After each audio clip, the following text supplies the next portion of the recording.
আজকে একাডেমিক নাই বলি একজন সাকিব খানের জন্য আমার 20টা বছর অপেক্ষা করতে হয়েছে। দারুণ বললেন, দারুণ। আর একাডেমিটা থাকলে আমি কিন্তু সাকিব খানকে আরো অনেক সাকিব খান পাবো।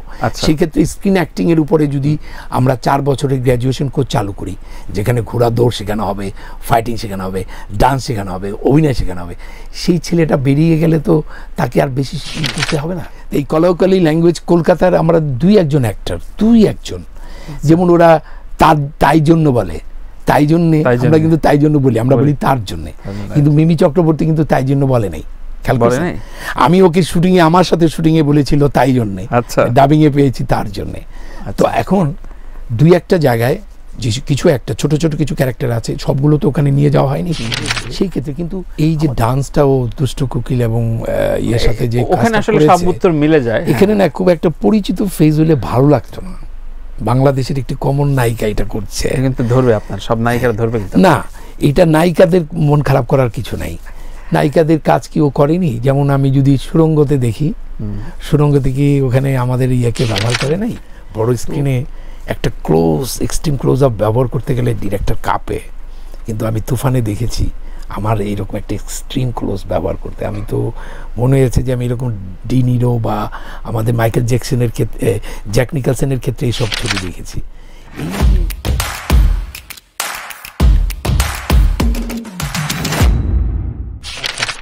সমন্বয়ের পাশাপাশি আমরা কিছুদিন আগে 2 ধারার পরিচালকের আক্ষেপ শুনলাম স্টার সিনেপ্লেক্স নিয়ে।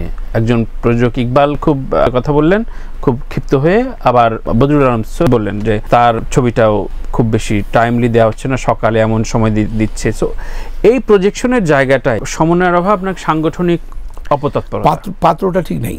আপনি কোন পাত্রে আপনার পরিবেশন করছেন সেটা কিন্তু বুঝতে হবে। ফর অ্যান এক্সাম্পল, নন্দনের মতো একটা জায়গা আছে, যে ছবি নন্দন ঘরানার, সেই ছবি যদি আপনি একটা কমার্শিয়াল স্পেসে দেন।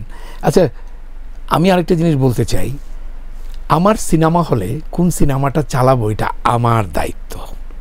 আমি একটা ট্রেড লাইসেন্স করছি ব্যবসা করার, আপনি খালি আমাকে চেক করবেন, রাষ্ট্র চেক করবে ও সেন্সার সার্টিফিকেট দিয়ে চালাচ্ছে কিনা। যেদিন থেকে আমাকে সেন্সার সার্টিফিকেট দেওয়া হয়েছে, একটা সিনেমার মালিক যারই খুশি তারই সিনেমা বানাবে।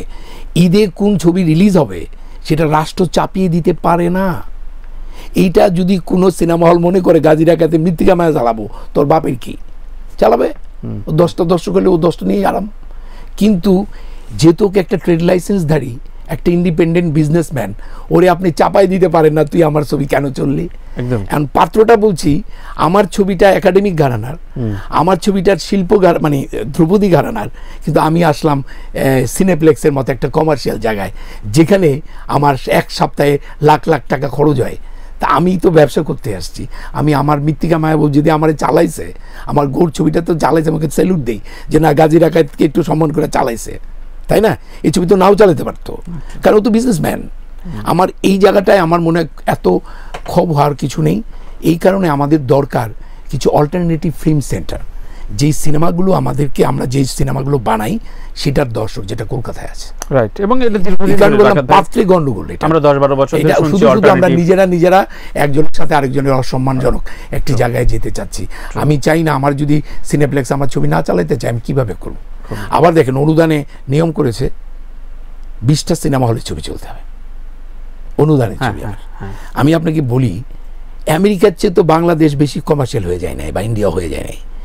আমেরিকাতে একটা লিমিটেড রিলিজ আছে, যে ছবিগুলো ওরা শঙ্কা করে ব্যবসা হবে না, সেখানে ওরা করে কি একটা হলে রিলিজ দেয়। এমনও ঘটনা আছে, ওই একটা হলে পরে 1000 হল নিয়ে আসছে। যখন ওই একটা হলে হাউসফুল হয়ে গেছে, পাশের হল বলে আমিও নেই, আরেকজন বলে আমিও নেই। সো ওদের মতো দেশে যদি একটা হলে সিনেমা দিলে ওটা সিনেমা হিসেবে স্বীকৃতি লাভ করে, বাংলাদেশে কোন হরিদেশ পাল হয়ে গেছে যে সে তাকে 100টা 20টা হলে রিলিজ দিতে হবে? সিনেমা ব্যাপারে আমরা এগুলো বড় অবস্টাকল মনে করেন। আমি মনে করি আসলে সত্যিকার অর্থে সিনেমা নিয়ে রাষ্ট্র পর্যায়ের, এবং যারা এখানে কতগুলো ভাগ আছে, কেউ প্যারালাল ছবি বানাচ্ছে, কেউ জীবন ঘনিষ্ঠ বানাচ্ছে, একজন আরেকজনের গালি দিচ্ছে, একজন আরেকজনের সহ্য করতে পারছে না। আমাদের সহিষ্ণুতাটা এত খারাপ হয়ে গেছে, আমরা আরেকজনের প্রতি মিউচুয়াল রেসপেক্ট হারিয়ে ফেলছি।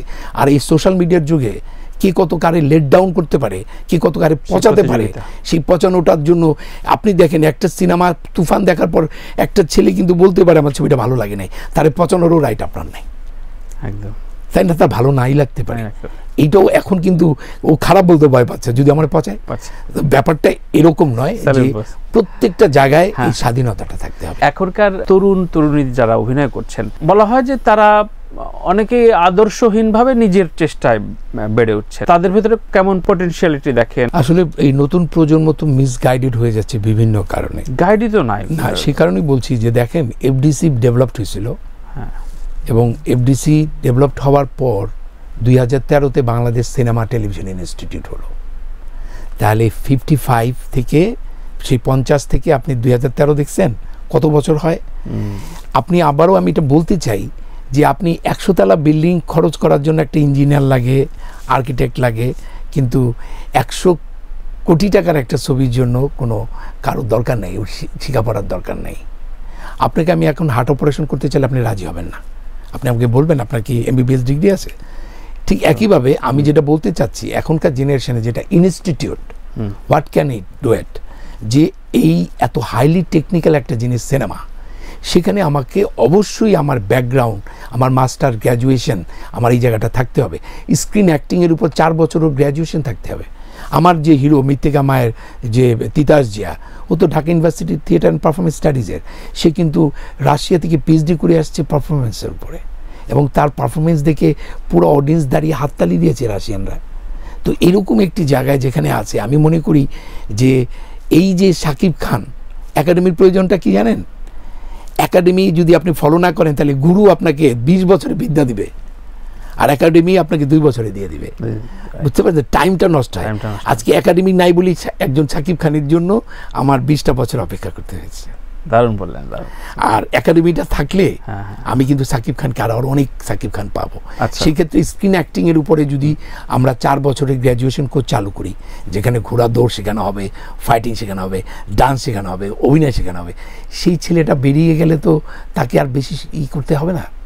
তো এই কারণে আমি মনে করি আমাদের নতুন প্রজন্মে যারা নিজে নিজে শিখছে, তাই না, আজকে কিন্তু ইন্ডাস্ট্রি এখানে ইনস্টিটিউটের কাজ করছে শাকিব খানের জন্য। তুফান প্রসঙ্গে আসছি, তুফানের একটা বিষয় আলোচনা হচ্ছে যে কলকাতা ল্যাঙ্গুয়েজ ওভারঅল ছবিতে ইউজ করা হয়েছে। এইটা আপনাদের চোখ এড়িয়ে নাকি আপনাদের সমর্থন নিয়ে বিষয়টা তৈরি হচ্ছে, নাকি এটা আমার কাছে প্রয়োজন ছিল? আমার কাছে যেটা মনে হয়েছে ওরকম না, কিছু কিছু ছোট ছোট ক্যারেক্টার এখানে তুফানে কে অভিনয় করেছে? মিশা সওদাগর, আমি, লাবলু, এখানে এই চঞ্চল, কোথায় এটা আমরা একটা ভুল ইংরেজি বলি, কলৌকুয়ালি ল্যাঙ্গুয়েজ। এই কলৌকুয়ালি ল্যাঙ্গুয়েজ কলকাতার আমরা 2-1 অ্যাক্টর, 2-1, যেমন ওরা তাই জন্য বলে, তাই জন্যে আমরা কিন্তু তাই জন্য বলি, আমরা বলি তার জন্যে, কিন্তু মিমি চক্রবর্তী কিন্তু তাই জন্য বলে নাই। আমি ওকে শুটিংয়ে, আমার সাথে শুটিংয়ে বলেছিল তাই জন্যে, ডাবিংয়ে পেয়েছি তার জন্যে। তো এখন 2-1 জায়গায় কিছু একটা ছোট ছোট কিছু ক্যারেক্টার আছে, সবগুলো তো ওখানে নিয়ে যাওয়া হয়নি। সেই ক্ষেত্রে কিন্তু আমাদের রাজশাহীতে ওরকম অ্যাকসেন্টের লোক কি বাংলায় নাই? আছে তো। আমার কাছে কিন্তু এই কলৌকুয়ালি ল্যাঙ্গুয়েজটা ওরকম চোখে পড়েনি, মানে মোস্ট অফ দি অ্যাক্টর ব্যবহার করেছে। এখন আমি যখন, সাকিব তো বলেই দিয়েছে আমি বিশ্ব মানে সারা বিশ্বের বাঙালির জন্য ছবি করছি, তাই যদি হয় তাহলে ও যখন ঝাপসাটার এখান থেকে সরাও, এই ঝাপসা শব্দটা কিন্তু আমাদের বাংলাদেশে প্রচলিত না, ঝাপসা শব্দটা কিন্তু পশ্চিমবঙ্গের। কিন্তু আমি কি আমার মার্কেটটা পশ্চিমবঙ্গ চিন্তা করব না? অবশ্যই না, এটা অপরাধ না, কিন্তু এটা নিয়ে অপ্রয়োজনীয়ভাবে অনেকে কথাও বলছে, যেটা কারণে বলছি যে এগুলো মূল ছবিকে বাধা দেয়নি। আচ্ছা, একেবারেই দেয়নি। গত কয়েকটা ছবিতে যেহেতু শাকিব খানের বিপরীতেই কলকাতার নায়িকা নেওয়া হচ্ছে, এই জন্য প্রশ্ন বারবার উঠছে, তাহলে আমাদের নায়িকা বা আমাদের সুন্দরীরা হতাশাগ্রস্ত হবে না কেন, ডিপ্রেশনে যাবে না কেন? এত ডিপ্রেশন হলে প্রবলেম। কারণ হচ্ছে কি, আসলে যেই জিনিসটা হচ্ছে কি, একজন তো যেমন এখানে আমি যদি বলি, মিমি যে চরিত্রটি ও অভিনয় করেছে, ওর যে ভোকাল ডেলিভারি এবং ওর চরিত্রটা রেশনালাইজ করা হয়েছে যে ও কলকাতারই মেয়ে, বাংলাদেশের মুক্তিযুদ্ধের সময় এসেছে। এবং আরেকটি আমার কাছে মনে হয়েছে, এই যে ডান্সটা ও দুষ্ট কোকিল এবং ইয়ের সাথে যে ওখানে আসলে সব উত্তর মিলে যায়, এখানে না খুব একটা পরিচিত ফেজ হলে ভালো লাগতো না। বাংলাদেশের একটি কমন নায়িকা এটা করছে, কিন্তু ধরবে আপনার সব নায়িকারা ধরবে কিন্তু না, এটা নায়িকাদের মন খারাপ করার কিছু নাই। নায়িকাদের কাজ কি ও করেনি? যেমন আমি যদি সুরঙ্গতে দেখি, সুরঙ্গতে কি ওখানে আমাদের ইয়াকে ব্যবহার করে নাই? তো ডিরেক্টরকে কিছু কিছু ক্ষেত্রে ওর কাস্টিংয়ের ক্ষেত্রে আমার কাছে মনে হয়েছে ও হয়তো, যেমন কাউকে কাস্টিং করা না করা মানে এই নয় যে সে খারাপ অভিনেতা না, সেটা কাস্টিং ডিরেক্টর বলে একটা ব্যাপার আছে। একটা ডিরেক্টর মনে হয়েছে, আমার কেন জানি মনে হয়েছে ও কাস্টিংয়ের পয়েন্ট অফ ভিউতে মিমিকে কাস্টিংটা করেছে আর কি। এখানে ভবিষ্যতে হবে, এবং আমরা সবাই আরেকটা রায়হান রাফি তৈরি করি না ভাই? গাজীর কাদ ভাই প্রডিউসার, আপনার প্রোডাকশনের ছবি হচ্ছে, উইদাউট শাকিব, উইদাউট রায়হান রাফি একটা কাস্টিং আমরা এখানে ঠিক করব। কাস্টিং মানে মেজর কাস্টিং, ধরা যাক 7-8 জনের একটা কাস্টিং।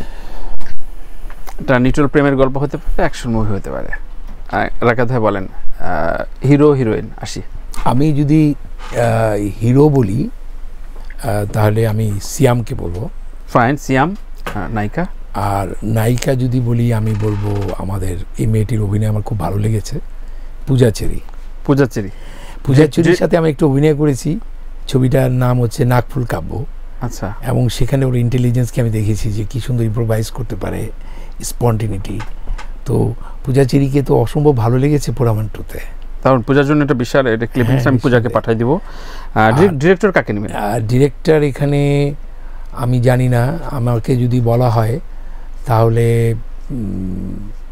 রায়হান রাফির পরে খুব ডিফিকাল্ট হবে বলা আমার জন্য, কিন্তু আমি এমন একজনের নাম বলবো সে হয়তো সিনেমা বানাতে আসছে না এভাবে, যেমন গোলাম সোহরাব দোদুল হতে পারে, আচ্ছা, হতে পারে দীপঙ্কর দীপন, এরকম অনেক আছে যারা। কার নামটা মনে পড়ছে? আমি যদি প্রথমে বলি তাহলে আমি দীপঙ্কর দীপনকে বলবো। দীপন। ভিলেন এখানে অনেক ভিলেন, যেমন আমি যদি বলি তাহলে ইয়াংদের মধ্যে এই মুহূর্তে আমি শতাব্দীকে বলবো। আচ্ছা, শতাব্দী ওয়াদুদ। তারপরে পরবর্তীতে অন্য অভিনেতা, যেমন এখন তো আসলে ক্যারেক্টার তো একটু বয়স্ক, অনেক ভালো অভিনেতা দরকার, কিন্তু এখানে অনেক ভালো ভালো অভিনেতা আছে আমাদের, আমরা এটা আসলে খোঁজ করছি না ঠিক মতো। আচ্ছা, নায়ক নায়িকার বাবা মা বা সিনিয়র ক্যারেক্টার দুটো চাই। বাবা মা ক্যারেক্টারে একটু ঝামেলা দেখা দিয়েছে ইদানিং ইন্ডাস্ট্রিতে। আমরা কিন্তু একটা জিনিস মনে করতে হবে, cinema acting, television acting and theatre acting আকাশ পাতাল difference. Screen presence it's a total acting. আমার এই জায়গায় যদি একটু ফোড়া থাকে ওটাও ফুটে ওঠে বড় স্ক্রিনে। হ্যাঁ, বড় স্ক্রিনে একটা এক্সট্রিম ক্লোজ আপ ব্যবহার করতে গেলে ডিরেক্টর কাঁপে, কিন্তু আমি তুফানে দেখেছি আমার এইরকম একটা এক্সট্রিম ক্লোজ ব্যবহার করতে আমি তো মনে হয়েছে যে আমি এরকম ডি নিরো বা আমাদের মাইকেল জ্যাকসনের ক্ষেত্রে, জ্যাক নিকলসনের ক্ষেত্রে এইসব ছবি দেখেছি। এই যে ডিওপি এবং ডিরেক্টরের সাহসিকতা, তো সিনেমা তো it is a different thing. সেই পয়েন্ট অফ ভিউতে আমি যদি বলি তাহলে এখন দেখেন যারা ওই সময়, যেমন আমাদের একজন আছেন না, ওনার নাম হচ্ছে আমাদের ছবিতে অভিনয় করেছেন, ভুলে যাই এখন নামটা মনে আসতেছে না, আমাদের এফডিসিতে যারা নিয়মিত কাজ করতেন, মানে বাবা মা বা ক্যারেক্টার, সাদেক বাচ্চু ছিলেন, তারপরে এখনো আছেন আমাদের এই যে ইয়েতে ছিল, নামটা মনে আসতেছে না কেন, যাও আমি যদি বলি যে সেই অভিনেত্রীদের সংখ্যাটা একটু কমে গেছে সিনেমার। আচ্ছা, কিন্তু আলমগীর ভাই আছেন, শোলরানার, ববিতা, এদের নাম বলছেন না কেন? এরা করবে না বলে আপনি ধরে নিয়েছেন? করবে না, তবে আমি ব্যক্তিগতভাবে মনে করি কেন করবে, সে প্রোটাগনিস্ট ক্যারেক্টার করে আসছে সবসময়, তাই না? তাকে নিয়েই তো একটা সিনেমা হতে পারে। এটা তো দুঃখজনক, সোহেল রানাকে নিয়ে ছবি হচ্ছে না, আলমগীর ভাইকে নিয়ে ছবি হচ্ছে না, এটাও তো দুঃখজনক, ববিতাকে নিয়ে ছবি হচ্ছে না। কিন্তু বাইরের কান্ট্রিতে আমাদের প্রবলেমটা হচ্ছে, বাইরের কান্ট্রিতে কিন্তু জ্যাক নিকলসনের দিয়ে কমার্শিয়াল ছবি হয়, ডাস্টিন হপল্যান্ডের দিয়ে হয়, কিন্তু এইটা তো ঘাটতি আছে আমাদের। আর এটা তো আসলে দোষ দিয়েও লাভ নেই, কারণ আমার ইন্ডাস্ট্রি তো ওই জায়গায় যায় নাই। আমি যখন একটা অ্যাভারেজ দর্শকে পৌঁছাবো তখনই না এক্সপেরিমেন্ট করবো। এখন আপনি যে প্রশ্নগুলো করতেছেন এটা জাস্ট একটা মনের শান্তি ছাড়া আর কিছু না। না, মনের শান্তির বাইরে হচ্ছে আপনি আপনার থটস। কিন্তু আমি মনে করি যেমন এখানে ওই যে উনার নামটা আমার মনে আসতেছে না, ওই যে গোলই ছবিতে পূজার জমিদার থাকেন যিনি, বিখ্যাত অভিনেতা, প্লিজ মাফ করে দিয়ে আমাকে, অসাধারণ। এরকম অনেক ভালো অভিনেতা আছে, ফাইন ফাইন। লাস্ট একটা বলেন যে কোন জনরার ছবি আপনি চুজ করবেন, মানে এর জন্য? হ্যাঁ, এই টিম সময়ের জন্য, এই টিম নিয়ে আমার এই মুহূর্তে আমার কেন জানি মনে হয় একটি অসাধারণ প্রেমের সামাজিক ছবি যদি করা যায়, আচ্ছা, অসম্ভব একটা দর্শক তৈরি হবে। সেই ছবিটা কিন্তু আপনি দেখবেন, হলিউডে দেখবেন অ্যাকশন হইতে হইতে হঠাৎ করে থিওরি অফ এভরিথিং হিট করে বসে, একটা সাধারণ প্রেমের গল্প হিট করে বসে। আমাদেরও কিন্তু এটা হয়েছে। আমার মনে হয় একটি সাধারণ প্রেমের চমৎকার সোশ্যাল একটি ছবি যদি করা যায়, দর্শক আবার হুমড়ি খেয়ে তার মানে তুফানের পরে সামনে ব্লকবাস্টার আসলে সামাজিক প্রেমটাই হতে পারে।